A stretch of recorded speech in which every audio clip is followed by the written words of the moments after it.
Prayer, The Art of Believing, a 1945 book by Neville Goddard, read by Josiah Brandt. Preface. Prayer is the master key. A key may fit one door of a house, but when it fits all doors, it may well claim to be a master key. Such, and no less a key, is prayer to all earthly problems. Chapter 1.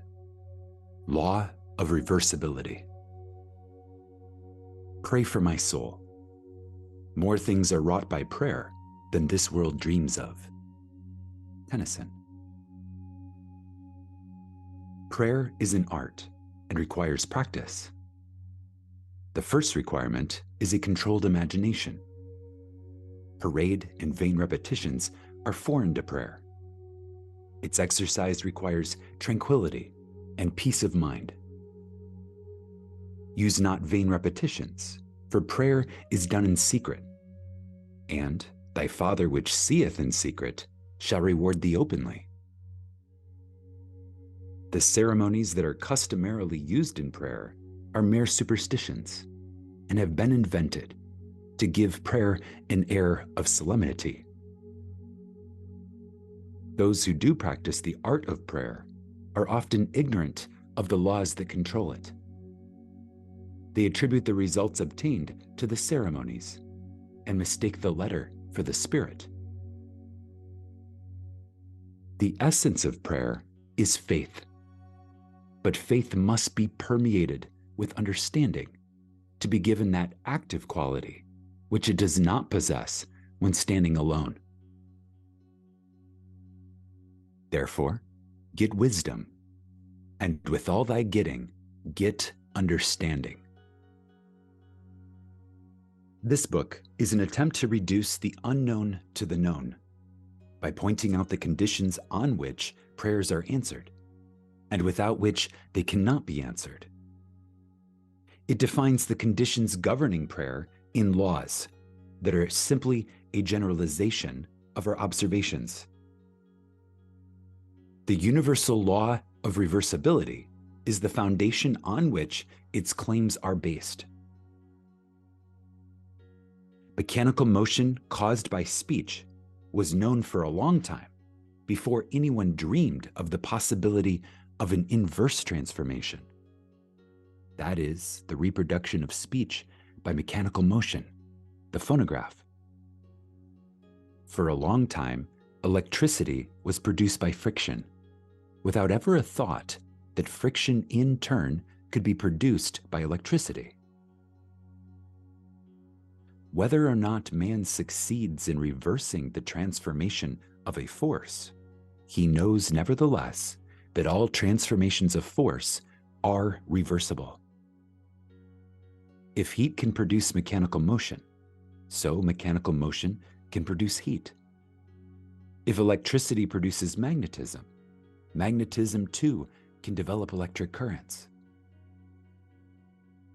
If the voice can cause undulatory currents, so can such currents reproduce the voice, and so on. Cause and effect, energy and matter, action and reaction are all the same and interconvertible. This law is of the highest importance because it enables you to foresee the inverse transformation once the direct transformation is verified. If you knew how you would feel were you to realize your objective, then inversely, you would know what state you could realize were you to awaken in yourself such feeling. The injunction to pray, believing that you already possess what you pray for, is based upon a knowledge of the law of inverse transformation. If your realized prayer produces in you a definite feeling or state of consciousness, then inversely, that particular feeling or state of consciousness must produce your realized prayer. Because all transformations of force are reversible, you should always assume the feeling of your fulfilled wish. You should awaken within you the feeling that you are and have that which heretofore you desired to be and possess. This is easily done by contemplating the joy that would be yours were your objective and accomplished fact, so that you live and move and have your being in the feeling that your wish is realized. Again, because all transformations of force are reversible, you should always assume the feeling of your fulfilled wish. You should awaken within you the feeling that you are and have that which heretofore you desired to be and possess. This is easily done by contemplating the joy that would be yours were your objective and accomplished fact, so that you live and move and have your being in the feeling that your wish is realized. The feeling of the wish fulfilled, if assumed and sustained, must objectify the state that would have created it. This law explains why faith is the substance of things hoped for, the evidence of things not seen, and why he calleth things that are not seen as though they were, and things that were not seen become seen. Assume the feeling of your wish fulfilled, and continue feeling that it is fulfilled, until that which you feel objectifies itself. If a physical fact can produce a psychological state can produce a physical fact. If the effect A can be produced by the cause B, then inversely, the effect B can be produced by the cause A. Therefore, I say unto you, what things soever you desire, when you pray, believe that you have received them, and you shall have them. Mark 11:24.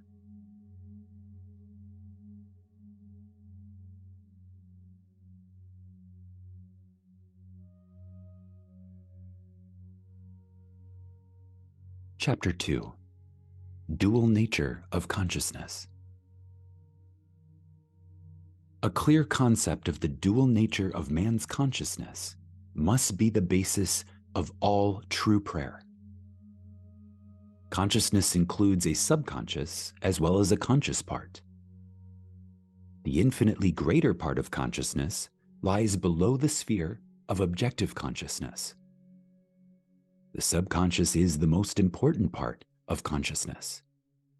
It is the cause of voluntary action. The subconscious is what man is. The conscious is what a man knows. I and my Father are one, but my Father is greater than I. The conscious and the subconscious are one, but the subconscious is greater than the conscious. I of myself can do nothing.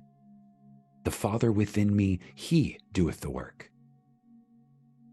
I, objective consciousness of myself, can do nothing. The Father, the subconscious, he doeth the work. The subconscious is that in which everything is known, in which everything is possible, to which everything goes, from which everything comes, which belongs to all, to which all have access. What we are conscious of is constructed out of what we are not conscious of. Not only do our subconscious assumptions influence our behavior, but they also fashion the pattern of our objective existence. They alone have the power to say, let us make man, or objective manifestations, in our image, after our likeness. The whole of creation is asleep within the deep of man and is awakened to objective existence by his subconscious assumptions. Within that blankness we call sleep, there is a consciousness in unsleeping vigilance. And while the body sleeps, this unsleeping being releases from the treasure house of eternity the subconscious assumptions of man. Again, what we are conscious of is constructed out of what we are not conscious of. Not only do our subconscious assumptions influence our behavior, but they also fashion the pattern of our objective existence. They alone have the power to say, "Let us make man objective manifestations in our image, after our likeness." The whole of creation is asleep within the deep of man and is awakened to objective existence by his subconscious assumptions. Within that blankness we call sleep, there is a consciousness in unsleeping vigilance. And while the body sleeps, this unsleeping being releases from the treasure house of eternity the subconscious assumptions of man. Prayer is the key which unlocks this infinite storehouse. "Prove me now herewith, saith the Lord of hosts, if I will not open you the windows of heaven and pour you out a blessing, that there shall not be room enough to receive it." Prayer modifies or completely changes our subconscious assumptions, and a change of assumption is a change of expression. The conscious mind reasons inductively from observation, experience, and education. It, therefore, finds it difficult to believe what the five senses and inductive reason deny. The subconscious reasons deductively and is never concerned with the truth or falsity of the premise, but proceeds on the assumption of the correctness of the premise and objectifies results that are consistent with the premise. This distinction must be clearly seen by all who would master the art of praying. No true grasp of the science of prayer can really be obtained until the laws governing the dual nature of consciousness are understood and the importance of the subconscious realized. Prayer, the art of believing what is denied by the senses, deals almost entirely with the subconscious. Through prayer, the subconscious is suggested into acceptance of the wish fulfilled, and, reasoning deductively, logically unfolds it to its legitimate end. Far greater is he that is in you than he that is in the world. The subjective mind is the diffused consciousness that animates the world. It is the spirit that giveth life. In all substance is a single soul, subjective mind. Through all creation runs this one unbroken subjective mind. Thought and feeling, fused into beliefs, impresses modifications upon it, charges it with a mission, which mission it faithfully executes. The conscious mind originates premises. The subjective mind unfolds them to their logical ends. Were the subjective mind not so limited in its initiative power of reasoning, objective man could not be held responsible for his actions in the world. Man transmits ideas to the subconscious through his feelings. The subconscious transmits ideas from mind to mind through telepathy. Your unexpressed convictions of others are transmitted to them without their conscious knowledge or consent, and, if subconsciously accepted by them, will influence their behavior. The only ideas they subconsciously reject are your ideas of them, which they could not wish to be true of anyone. Whatever they could wish for others can be believed of them. And by the law of belief, which governs subjective reasoning, they are compelled to subjectively accept and therefore objectively express accordingly. The subjective mind is completely controlled by suggestion. Ideas are best suggested when the objective mind is partly subjective. That is, when the objective senses are diminished or held in abeyance. This partly subjective state can best be described as controlled reverie, wherein the mind is passive, but capable of functioning with absorption. It is a concentration of attention. There must be no conflict in your mind when you are praying. Turn from what is to what ought to be. Assume the mood of fulfilled desire. And, by the universal law of reversibility, you will realize your desire.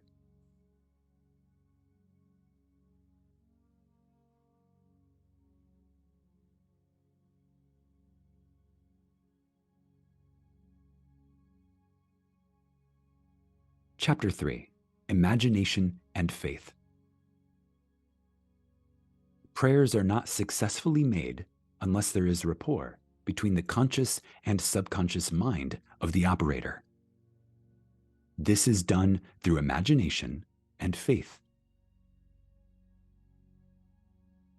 By the power of imagination, all men, certainly imaginative men, are forever casting forth enchantments. And all men, especially unimaginative men, are continually passing under their power. Can we ever be certain that it was not our mother, while darning our socks, who began that subtle change in our minds?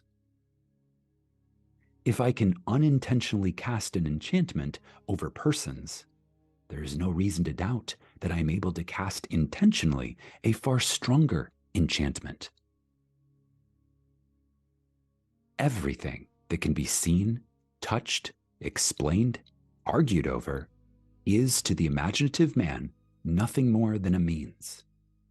For he functions by reason of his controlled imagination in the deep of himself, where every idea exists in itself and not in relation to something else.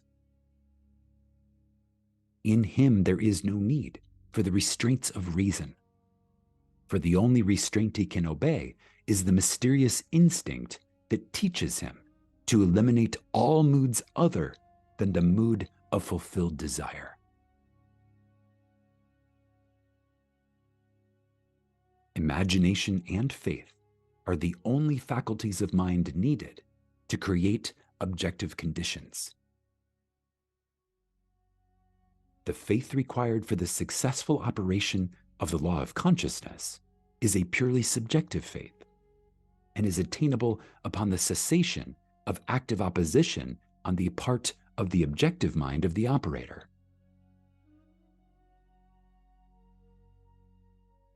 It depends upon your ability to feel and accept as true what your objective senses deny. Neither the passivity of the subject nor his conscious agreement with your suggestion is necessary. For without his consent or knowledge, he can be given a subjective order, which he must objectively express. It is a fundamental law of consciousness that by telepathy, we can have immediate communion with another. To establish rapport, you call the subject mentally. Focus your attention upon them and mentally shout their name, just as you would to attract the attention of anyone. Imagine that they have answered and mentally hear their voice. Represent them to yourself inwardly in the state you want them to obtain. Then imagine that they are telling you, in the tones of ordinary conversation, what you want to hear. Mentally answer them. Tell them of your joy in witnessing their good fortune. Having mentally heard with all the distinctness of reality that which you wanted to hear, and having thrilled to the news heard, return to objective consciousness.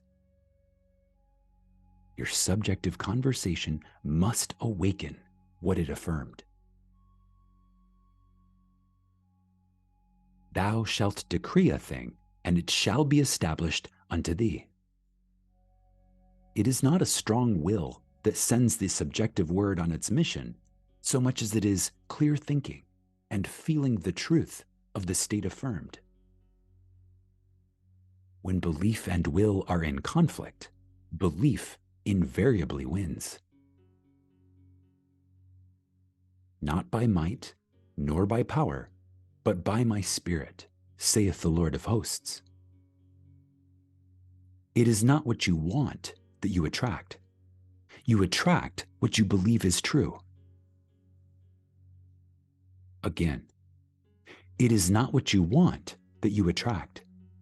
You attract what you believe is true. Therefore, to get into the spirit of these mental conversations and give them the same degree of reality that you would a telephone conversation. If thou canst believe, all things are possible to him that believeth. Therefore I say unto you, what things soever you desire, when you pray, believe that you have received them, and you shall have them. The acceptance of the end wills the means, and the wisest reflection could not devise a more effective means than those which are willed by the acceptance of the end. Mentally talk to your friends as though your desires for them were already realized.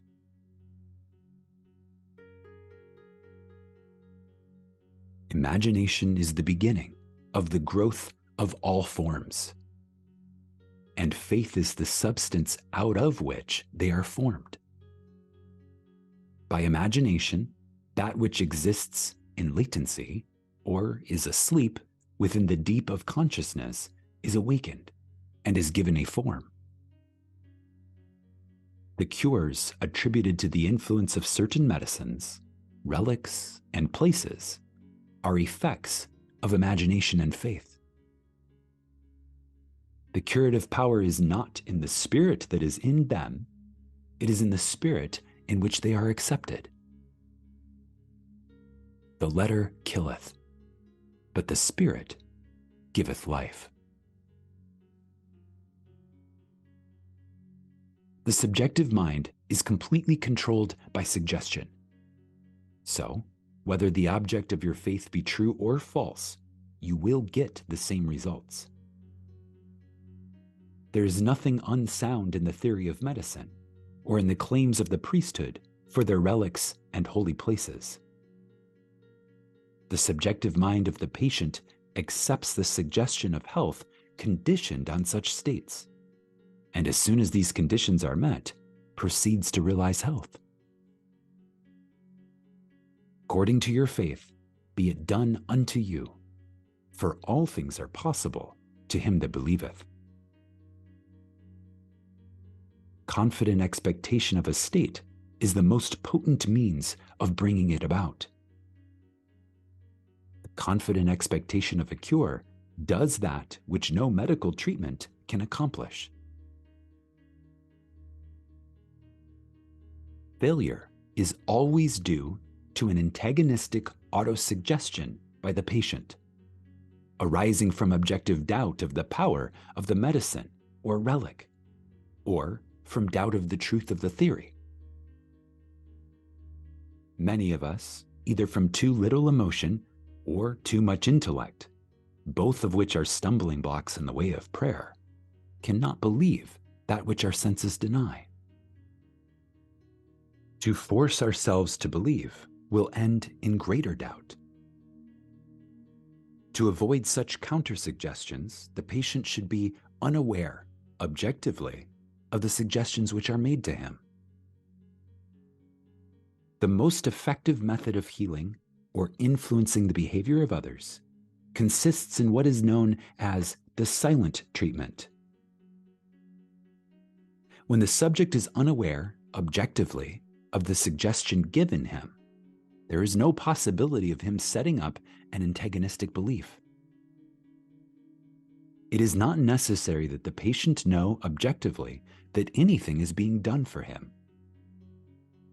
From what is known of the subjective and objective processes of reasoning, it is better that he should not know, objectively, of that which is being done for him.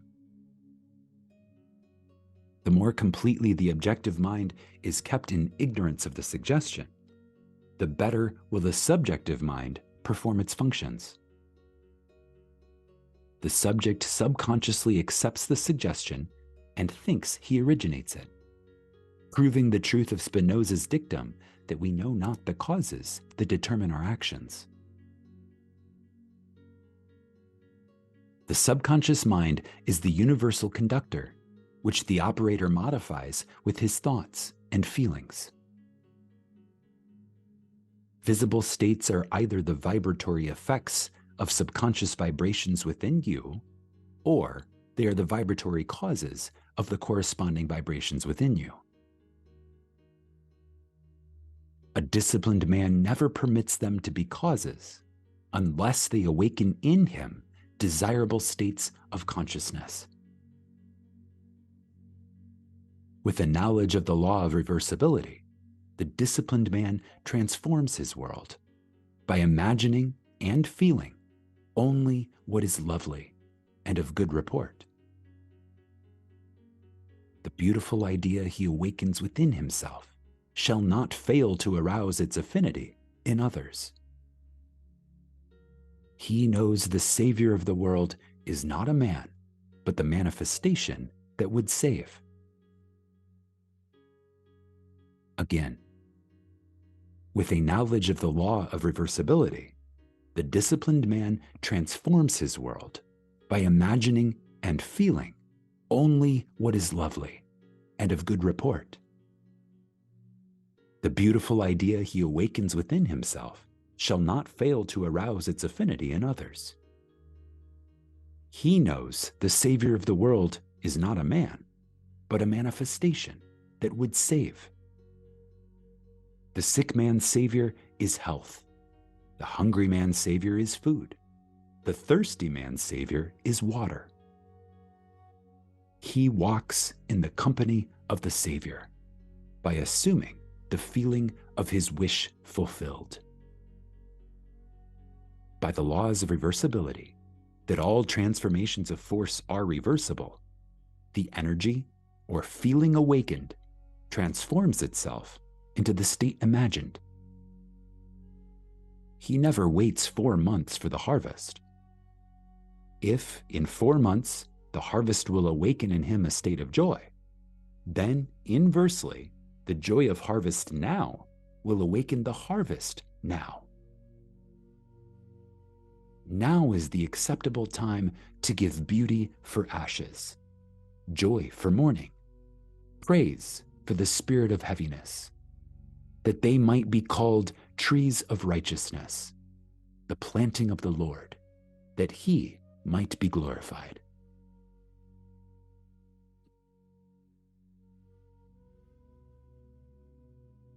Chapter 4. Controlled Reverie. Everyone is amenable to the same psychological laws which govern the ordinary hypnotic subject. He is amenable to control by suggestion. In hypnosis, the objective senses are partly or totally suspended. However, no matter how profoundly the objective senses are locked in hypnosis, the subjective faculties are alert, and the subject recognizes everything that goes on around him. The activity and power of the subjective mind are proportionate to the sleep of the objective mind. Suggestions, which appear powerless when presented directly to the objective consciousness, are highly efficacious when the subject is in the hypnotic state. The hypnotic state is simply being unaware objectively. In hypnotism, the conscious mind is put to sleep, and the subconscious powers are exposed so as to be directly reached by suggestion. It is easy to see from this, providing you accept the truth of mental suggestions, that anyone not objectively aware of you is in a profound hypnotic state relative to you. Therefore, curse not the king, no, not even in thy thought, and curse not the rich in thy bedchamber, for a bird of the air shall carry the voice, and that which hath wings shall tell the matter. Ecclesiastes 10:20. What you sincerely believe as true of another, you awaken within them. No one need be entranced in the ordinary manner to be helped. If the subject is consciously unaware of the suggestion, and if the suggestion is given with conviction and confidently accepted by the operator as true, then you have the ideal setting for a successful prayer. Represent the subject to yourself mentally, as though he had already done that which you desire him to do. Mentally speak to him and congratulate him on having done what you want him to do. Mentally see him in the state you want him to obtain. With the circle of its action, every word subjectively spoken awakens, objectively, what it affirms. Incredulity on the part of the subject is no hindrance when you are in control of your reverie. Bold assertion by you, while you are partly in a subjective state, awakens what you affirm. Self-confidence on your part and the thorough belief in the truth of your mental assertion are all that is needed to produce results. Visualize the subject. Imagine that you hear his voice. This establishes contact with his subjective mind. Then, imagine that he is telling you what you want to hear. If you want to send him words of health and wealth, then imagine that he is telling you, I have never felt better, and I have never had more. And mentally tell him of your joy in witnessing his good fortune. Imagine that you see and hear his joy. A mental conversation with the subjective image of another must be in a manner which does not express the slightest doubt as to the truth of what you hear and say. If you have the least idea that you do not believe what you have imagined you have heard and seen, the subject will not comply, for your subjective mind will transmit only your fixed ideas. Only fixed ideas can awaken their vibratory correlates in those toward whom they are directed. In the controlled reverie, ideas must be suggested with the utmost care. If you do not control your imagination in the reverie, your imagination will control you. Whatever you suggest with confidence is law to the subjective mind. It is under obligation to objectify that which you mentally affirm. Again, whatever you suggest with confidence is law to the subjective mind. It is under obligation to objectify that which you mentally affirm. Not only does the subject execute the state affirmed, but he does it as though the decision had come of itself, or the idea had been originated by him. Control of the subconscious is dominion over all. Each state obeys one's mind's control. Control of the subconscious is accomplished through control of your beliefs, which, in turn, is the all-potent factor in the production of visible states. Imagination and faith are the secrets of creation.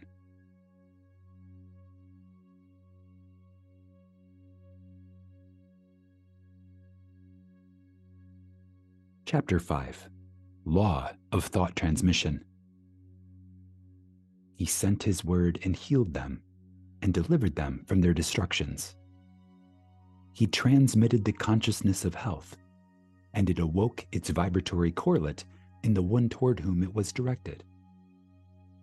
He mentally represented the subject to himself in a state of health, and imagined he heard the subject confirm it. For no word of God shall be void of power. Therefore, hold fast the pattern of healthful words, which thou hast heard. To pray successfully, you must have clearly defined objectives. You must know what you want before you can ask for it. You must know what you want before you can feel that you have it. And prayer is the feeling of fulfilled desire. It does not matter what it is you seek in prayer, or where it is, or whom it concerns. You have nothing to do but convince yourself of the truth of that which you desire to see manifested. When you emerge from prayer, you no longer seek, for you have, if you have prayed correctly, subconsciously assumed the reality of the state sought. And, by the law of reversibility, your subconscious assumption must objectify that which it affirms. You must have a conductor to transmit a force. You may employ a wire, a jet of water, a current of air, a ray of light, or any intermediary whatsoever. The principle of the photophone, or the transmission of voice by light, will help you to understand thought transmission, or the sending of a word to heal another. There's a strong analogy between a spoken voice and a mental voice. To think is to speak low. To speak is to think aloud. The principle of the photophone is this. A ray of light is reflected by a mirror and projected to a receiver at a distant point. Back of the mirror is a mouthpiece. By speaking into the mouthpiece, you cause the mirror to vibrate. A vibrating mirror modifies the light reflected on it. The modified light has your speech to carry, not as speech, but is represented in its mechanical correlate. It reaches the distant station and impinges on a disc within the receiver. It causes the disc to vibrate according to the modification it undergoes, and it reproduces your voice. I am the light of the world. I am, the knowledge that I exist, is a light, by means of which what passes in my mind is rendered visible. Memory, or my ability to mentally see what is not objectively present, proves that my mind is a mirror, and so sensitive a mirror that it can reflect a thought. The reperception of an image in memory in no way differs as a visual act from the perception of my image in a mirror. The same principle of seeing is involved in both. Your consciousness is the light reflected on the mirror of your mind and projected in space to the one of whom you think. By mentally speaking to the subjective image in your mind, you cause the mirror of your mind to vibrate. Your vibrating mind modifies the light of consciousness reflected on it. The modified light of consciousness reaches the one toward whom it is directed and impinges on the mirror of his mind. It causes his mind to vibrate according to the modifications it undergoes. Thus, it reproduces in him what was mentally affirmed by you. Your beliefs, your fixed attitudes of mind, constantly modify your consciousness as it is reflected on the mirror of your mind. Your consciousness, modified by your beliefs, objectifies itself in the conditions of your world. To change the world, you must first change your conception of it. To change a man, you must first change your conception of him. You must believe him to be the man you want him to be, and mentally talk to him as though he were. All men are sufficiently sensitive to reproduce your beliefs of them. Therefore, if your word is not reproduced visibly in him toward whom it is sent, the cause is to be found in you, not in the subject. As soon as you believe in the truth of the state affirmed, results follow. Everyone can be transformed. Every thought can be transmitted. Every thought can be visibly embodied. Subjective words, subconscious assumptions, awaken what they affirm. They are living and active, and shall not return unto me void, but shall accomplish that which I please, and shall prosper in the thing whereto I sent them. They are endowed with the intelligence pertaining to their mission, and will persist until the object of their existence is realized. They persist until they awaken the vibratory correlates of themselves within the one toward whom they are directed. But the moment the object of their creation is accomplished, they cease to be. The word spoken subjectively in quiet confidence will always awaken a corresponding state in the one for whom it was spoken. But the moment its task is accomplished, it ceases to be, permitting the one in whom the state is realized to remain in the consciousness of the state affirmed, or to return to his former state. Whatever state has your attention holds your life. Therefore, to become attentive to a former state is to return to that condition. Remember not the former things, neither consider the things of old.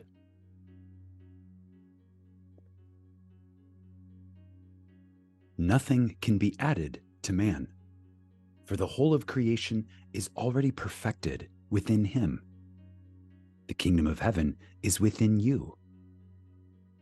Man can receive nothing except it be given him from heaven, and heaven is your subconsciousness. Not even a sunburn is given from without. The rays without only awaken corresponding rays within. Were the burning rays not contained within man, all the concentrated rays in the universe could not burn him. Were the tones of health not contained within the consciousness of the one of whom they are affirmed, they could not be vibrated by the word which is sent. You do not really give to another. You resurrect that which is asleep within him. The damsel is not dead, but sleepeth. Death is merely a sleeping and a forgetting. Age and decay are the sleep, not death, of youth and health. Recognition of a state vibrates or awakens it. Again, death is merely a sleeping and forgetting. Age and decay are the sleep, not death, of youth and health.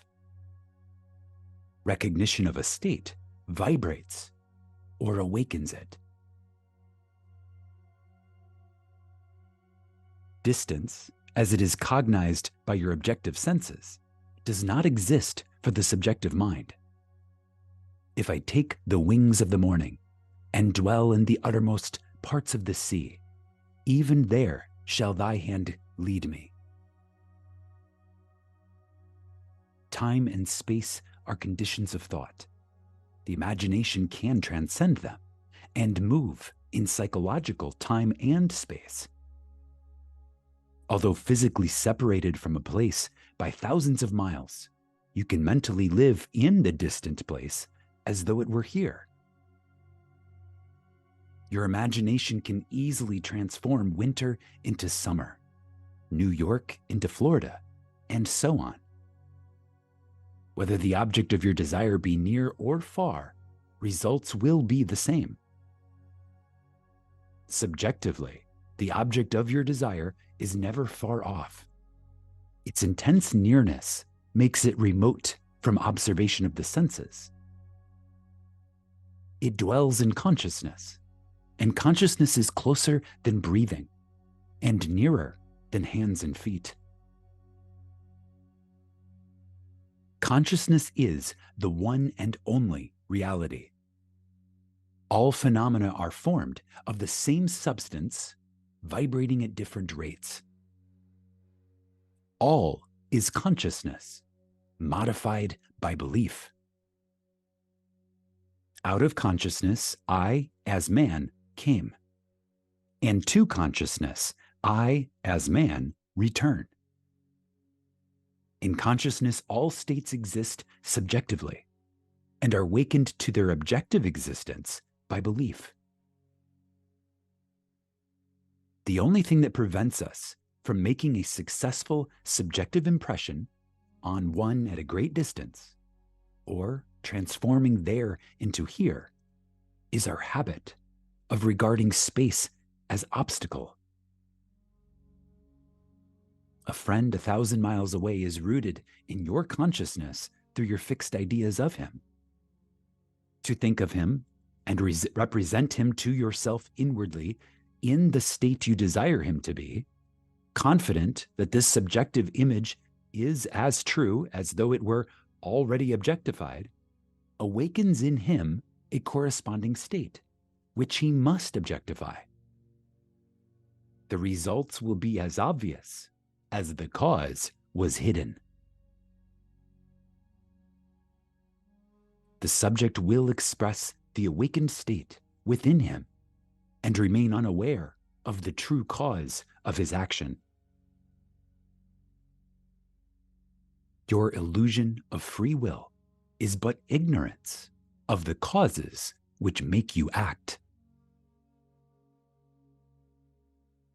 Again, your illusion of free will is but ignorance of the causes which make you act.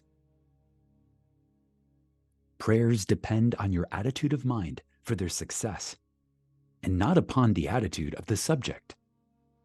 The subject has no power to resist your controlled subjective ideas of him, unless the state affirmed by you to be true of him is a state he is incapable of wishing as true of another. In that case, it returns to you, the sender, and will realize itself in you.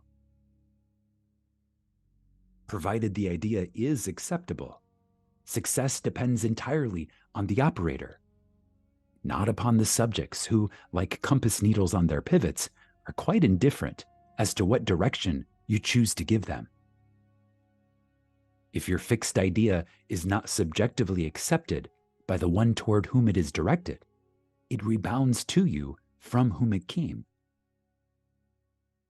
Who is he that will harm you, if ye be followers of that which is good?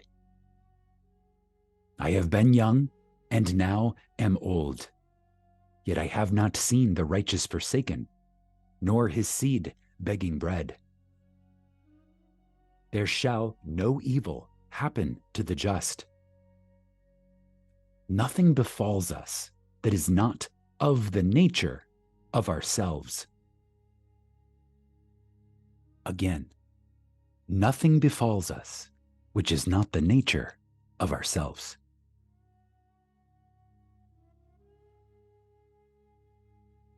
A person who directs a malicious thought to another will be injured by its rebound if he fails to get subconscious acceptance of the other. As you sow, so shall you reap. Furthermore, what you can wish and believe of another can be wished and believed of you, and you have no power to reject it if the one who desires it for you accepts it as true of you. The only power to reject a subjective word is to be incapable of wishing a similar state of another.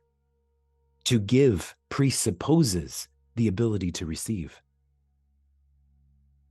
The possibility to impress an idea upon another mind presupposes the ability of that mind to receive that impression.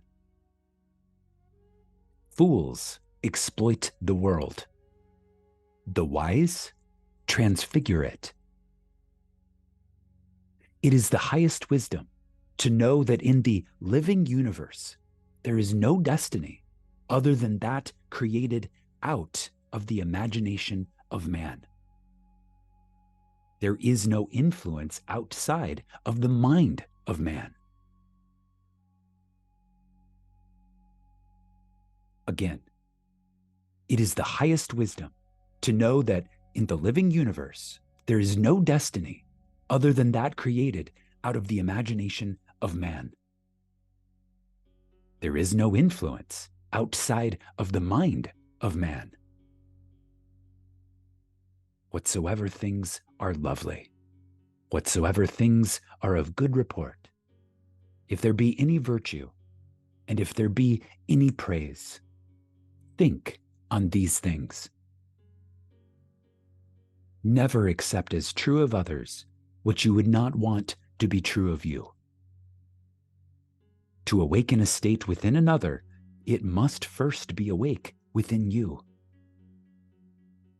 The state you would transmit to another can be transmitted only if it is believed by you.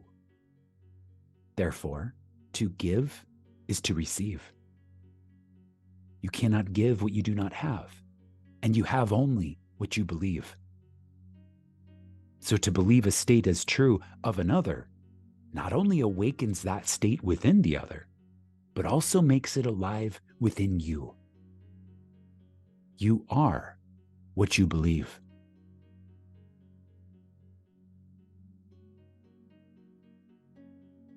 Give, and you shall receive, full measure, pressed down and running over. Giving is simply believing. For what you truly believe of others, you awaken within them. The vibratory state transmitted by your belief persists until it awakens its corresponding vibration in him of whom it is believed. But before it can be transmitted, it must first be awake within the consciousness of the transmitter. Whatever is awake within your consciousness, you are. Whether the belief pertains to self or another does not matter, for the believer is defined by the sum total of his beliefs or subconscious assumptions. Again, whatever is awake within your consciousness, you are. Whether the belief pertains to self or to another does not matter, for the believer is defined by the sum total of his beliefs or subconscious assumptions. As a man thinketh in his heart, in the deep subconscious of himself, so is he. Disregard appearances and subjectively affirm as true that which you wish to be true.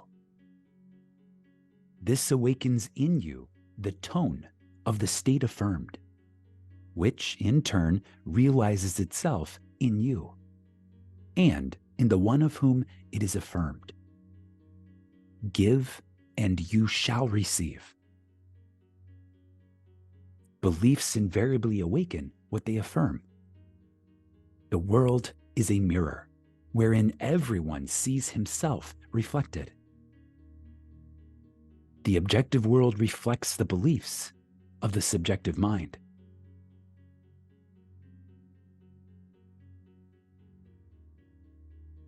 Again, disregard appearances and subjectively affirm as true that which you wish to be true.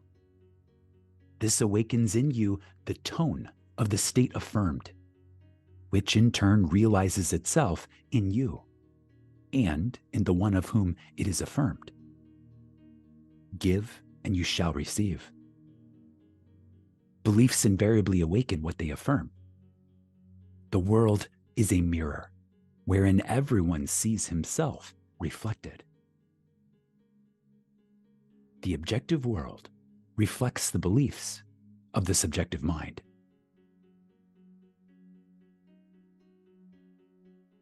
Some people are self-impressed best by visual images, others by mental sounds, and still others by mental actions.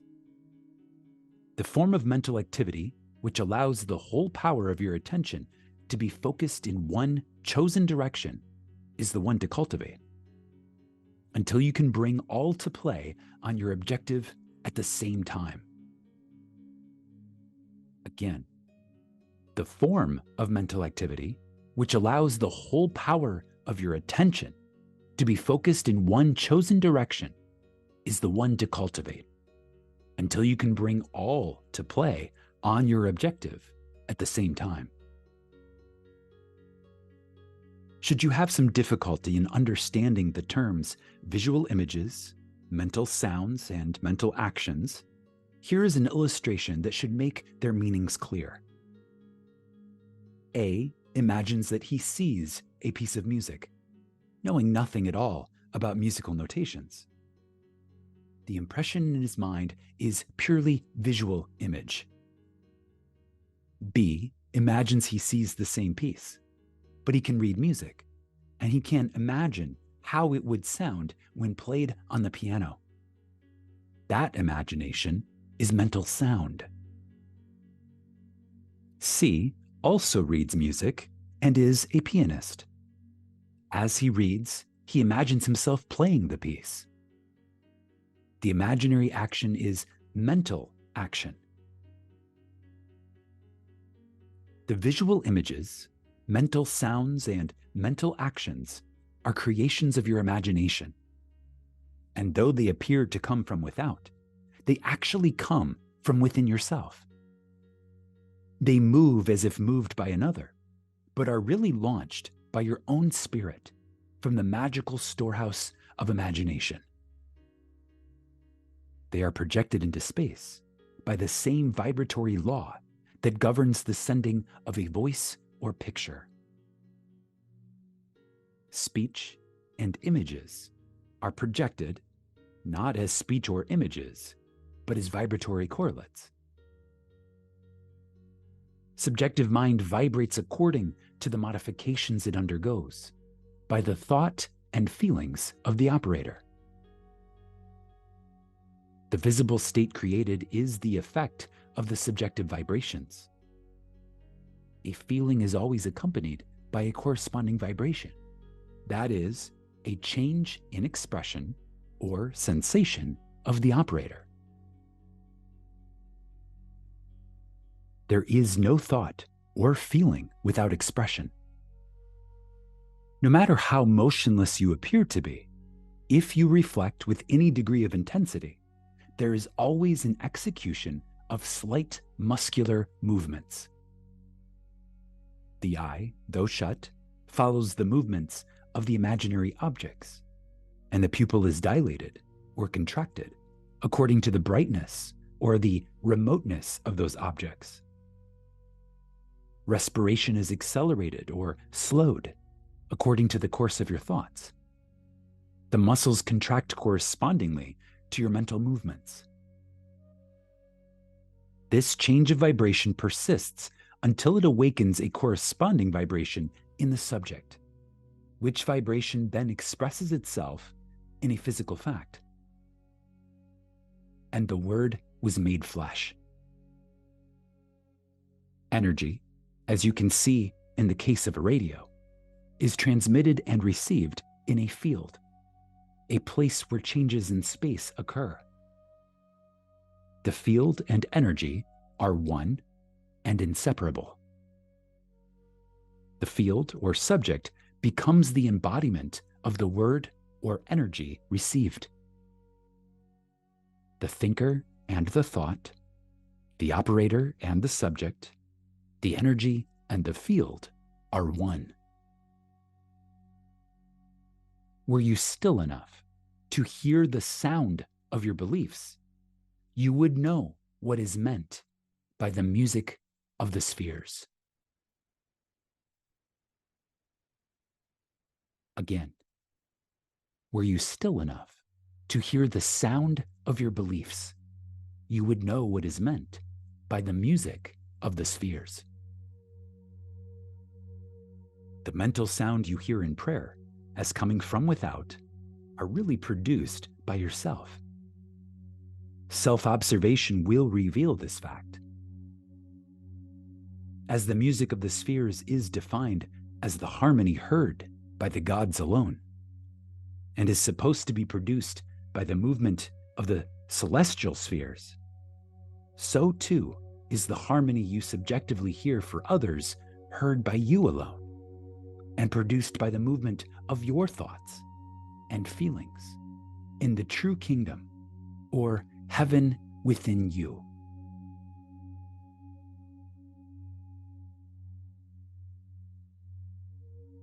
Chapter 6, Good Tidings. How beautiful upon the mountains are the feet of him that bringeth good tidings, that publisheth peace, that bringeth good tidings of good, that publisheth salvation. A very effective way to bring good tidings to another is to call before your mind's eye the subjective image of the person you wish to help, and have him affirm that he has done that which you desired him to do. Mentally hear him tell you that he has done it. This awakens within him the vibratory correlate of the state affirmed, which vibration persists until its mission is accomplished. It does not matter what it is you desire to have done, or whom you select to do it. As soon as you can subjectively affirm that it is done, results follow. Failure can only result if you fail to accept the truth of your assertion, or if the state affirmed would not be desired by the subject for himself or for another. In the latter event, the state would realize itself in you, the operator. The seemingly harmless habit of talking to yourself is the most fruitful form of prayer. A mental argument with the subjective image of another is the surest way to pray for an argument. You are asking to be offended by the other when you objectively meet. He is compelled to act in a manner displeasing to you, unless, before the meeting, you countermand or modify your order by subjectively affirming a change. Unfortunately, man forgets his subjective arguments, his daily mental conversations with others, and so is at a loss for an explanation of the conflicts and misfortunes of his life. As mental arguments produce conflicts, so happy mental conversations produce corresponding visible states of good tidings. Man creates himself out of his own imagination. If the state desired is for yourself, and you find it difficult to accept as true what your senses deny, call before your mind's eye the subjective image of a friend, and have him mentally affirm that you are already that which you desire to be. This establishes in him, without his conscious consent or knowledge, the subconscious assumption that you are that which he mentally affirmed, which assumption, because it is unconsciously assumed, will persist until it fulfills its mission. Its mission is to awaken in you its vibratory correlate, which vibration, when awakened in you, realizes itself as an objective fact. Another very effective way to pray for oneself is to use the formula of Job, who found that his own captivity was removed as he prayed for his friends. Fix your attention on a friend and have the imaginary voice of your friend tell you that he is or has that which is comparable to that which you desire to be or to have. As you mentally hear and see him, feel the thrill of his good fortune and sincerely wish him well. This awakens in him the corresponding vibration of the state affirmed, which vibration must then objectify itself as a physical fact. You will discover the truth of the statement, "Blessed are the merciful, for they shall receive mercy." The quality of mercy is twice blessed. It blesses him who taketh and him who giveth. The good you subjectively accept as true of others will not only be expressed by them, but a full share will be realized by you. Transformations are never total. Force A is always transformed into more than a force B. A blow with a hammer produces not only mechanical concussion, but also heat, electricity, a sound, a magnetic change, and so on. The vibratory correlate in the subject is not the entire transformation of the sentiment communicated. The gift transmitted to another is like the divine measure, pressed down, shaken together, and running over, so that after the 5,000 are fed from the 5 loaves and 2 fish, 12 baskets full are left over.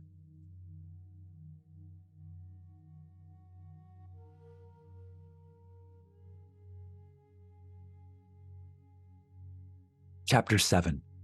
The Greatest Prayer. Imagination is the beginning of creation. You imagine what you desire, and then you believe it to be true. Every dream could be realized by those self-disciplined enough to believe it. People are what you choose to make them. A man is according to the manner in which you look at him. You must look at him with different eyes before he will objectively change. 2 men looked from the prison bars. One saw the mud, and the other saw the stars. Centuries ago, Isaiah asked the question, "Who is blind but my servant, or deaf as my messenger that I sent?" Who is blind as he that is perfect, and blind as the Lord's servant? The perfect man judges not after appearances, but judges righteously. He sees others as he desires them to be. He hears only what he wants to hear. He sees only the good in others. In him there is no condemnation, for he transforms the world with his seeing and hearing. The king that sitteth on the throne scattereth the evil with his eye. Sympathy for living things, agreement with human limitations, is not in the consciousness of the king, because he has learned to separate their false concepts from their true being. Again, agreement with human limitations is not in the consciousness of the king, because he has learned to separate their false concepts from their true being. To him, poverty is but the sleep of wealth. He does not see caterpillars, but painted butterflies to be. Not winter, but summer sleeping. Not a man in want, but Jesus sleeping. Jesus of Nazareth, who scattereth the evil with his eye, is asleep in the imagination of every man. And out of his own imagination must man awaken him by subjectively affirming, I am Jesus. Then, and only then, will he see Jesus. For man can only see what is awake within himself. The holy womb is man's imagination. The holy child is that conception of himself which fits Isaiah's definition of perfection. Heed the words of St. Augustine. Too late have I loved thee. For behold, thou wert within, and it was without that I did seek thee. It is to your own consciousness that you must turn as to the only reality. There and there alone, you awaken that which is asleep. Though Christ 1,000 times in Bethlehem be born, if he is not born in thee, thy soul is still forlorn. Creation is finished. You call your creation into being by feeling the reality of the state you would call. A mood attracts its affinities, but it does not create what it attracts. As sleep is called by feeling, I am sleepy, so too is Jesus Christ called by the feeling, I am Jesus Christ. Man sees only himself. Nothing befalls man that is not in the nature of himself. People emerge out of the mass, betraying their close affinity to your moods as they are engendered. You meet them seemingly by accident, but find they are intimates of your moods. Because your moods continually externalize themselves, you could prophesy from your moods that you, without search, would soon meet certain characters and encounter certain conditions. Therefore, call the perfect one into being by living in the feeling, I am Christ. For Christ is the one concept of self through which can be seen the unveiled realities of eternity.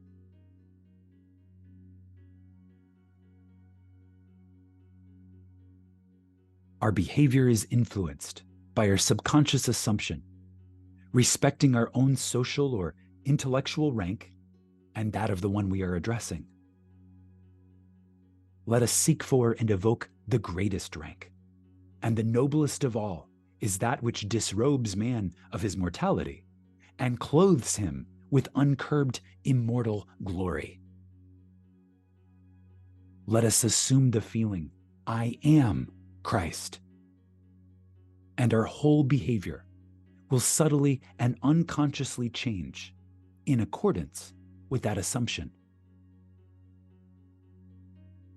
Our subconscious assumptions continually externalize themselves, that others may consciously see us as we subconsciously see ourselves, and tell us by their actions what we have subconsciously assumed ourselves to be.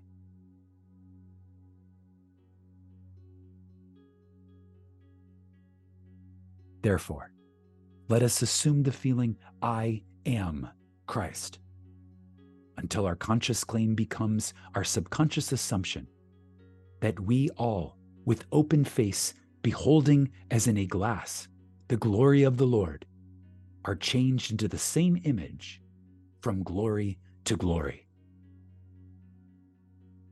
Let God awake and his enemies be destroyed. There is no greater prayer for man.